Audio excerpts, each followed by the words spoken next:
Swami ji, reports के मुताबिक देश में लोग एक से ज्यादा बीमारियों की गिरफ्त में है। किसी को हार्ट की प्रॉब्लम है, किसी को डायबिटीज की प्रॉब्लम है, किसी को बीपी की प्रॉब्लम है, तो कोई मोटा सा पेट लिए मोटापा की परेशानी लेके घूम रहा है। तो स्वामी जी, शरीर में ये जो इतनी सारी लाइफस्टाइल डिजीज है जो एक दूसरे से इंटरकनेक्टेड है, इन्हें खत्म किया जा सकता है अगर वजन कंट्रोल कर ले, डाइजेशन अच्छा कर ले और सांसों की रिदम अच्छी बनी रहे। वो तो शरीर की अच्छी रिदम के साथ ही हो सकता है।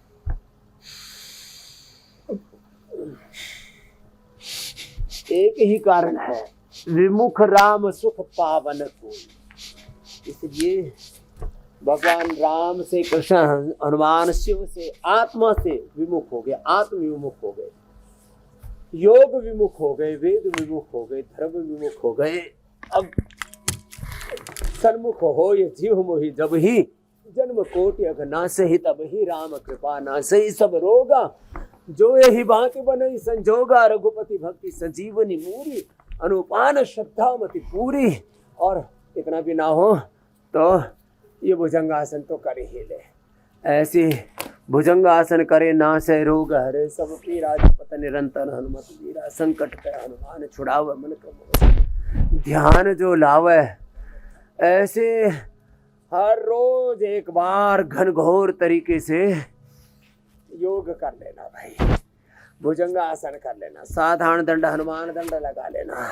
थोड़ा ज्यादा ना हो तो थोड़ा थोड़ा हाथ पैर तो हिलाना सीखो। एक दिन पक्का योगी, सबको संपूर्ण रूप से योगी।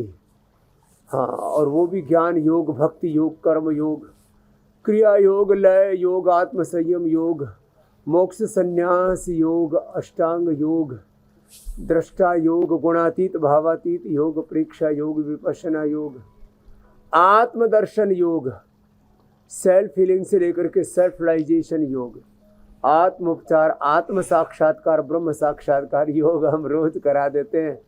ऐसी बातों ही बातों में योग के इस पूरे तत्व ज्ञान को, योग के इस तत्व बोध को हम सब तक संप्रेषित करते हैं और सबको बताते हैं।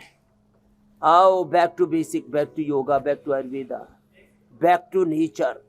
दोबारा से अपने मूल स्वभाव, मूल प्रकृति, मूल संस्कृति से जुड़ो और इसी में ही सारी समस्याओं का समाधान सन्निहित है। अब ऐसा सब अनुभव भी कर रहे हैं और अनुभव करेंगे और निश्चित रूप से सबके जीवन दिव्यता से भरेंगे। स्वामी जी, मेटाबॉलिज्म को भी सुधारने के लिए कुछ किया जा सकता है क्या? क्योंकि उम्र बढ़ने के साथ साथ ये मेटाबॉलिज्म अपने आप ही घटने लगता है और एनएसओ ये कहता है कि कार्डियो प्रॉब्लम के साथ साथ मेटाबॉलिक और एंडोक्राइन बीमारियां भी तेजी से बढ़ रही हैं। तो क्या थायराइड भी इसकी एक परेशानी है? हाँ, एक तो प्राणायाम रोज करें, भस्त्रिका, कपालभाति, अनुलोम विलोम, थायराइड के लिए थायरोग्रिड, धनिया का पानी, बीपी के लिए मुक्तावटी बीपी ग्रिड, शुगर के लिए मधुनाश्री मधुग्रिड, हार्ट के लिए कार्डियोग्रिड हृदयामृत बताई दी।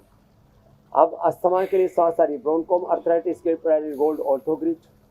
अब एक तो बहन ने कैंसर, बड़ा जबरदस्त मामला, कुसुम जैन, जोरदार अभिनंदन है, ब्लड कैंसर तक अच्छा कर दिया, सिस्टोग्रिड, ओरोग्रिड, ऐसी चीजें हैं। अमूला शाह ने ब्रेस्ट सिस्ट और उर्विल शाह ने तो एंक्लोजिंग को ठीक करके नव इतिहास बना लिया। तो ये पूरी बॉडी का मेटाबॉलिज्म सब कुछ ठीक रहेगा। प्राणायाम जवानों को तेजी से, मध्यम आयु वालों को मध्यम से और ज्यादा आयु वालों को धीरे धीरे। भस्त्रिका, कपालभाति, अनुलोम विलोम। प्राणायाम परम औषध है। एक तो है औषध, एक है परम औषध। तो लोगों के शरीर में, इंद्रियों में, मन में, चित्त में, चेतना में, आत्मा में जंग लगी पड़ी है। योग के संग सारी जंग हटाते हैं, रोगों की जंग लड़ करके उनको निरोग बनाते हैं, व्याधि हटाते हैं, समाधि लगाते हैं। स्वामी जी, आज का अगर कार्यक्रम किसी ने अक्षरशः फॉलो कर लिया जैसा आपने कहा अगर वैसा ही अपने शरीर पर लागू कर लिया तो ये गारंटी तो हम दे सकते हैं कि उसे 100% लाभ मिलने जा रहा है। बाकी जो आलसी जीव हैं उनका हम कुछ नहीं कर सकते उन्हें केवल सलाह दे सकते हैं। स्वामी जी बहुत बहुत शुक्रिया आपका, धन्यवाद। प्रणाम स्वामी जी। बहुत बहुत धन्यवाद, बहुत बहुत प्रणाम इस निरामयम के नए परिवेश से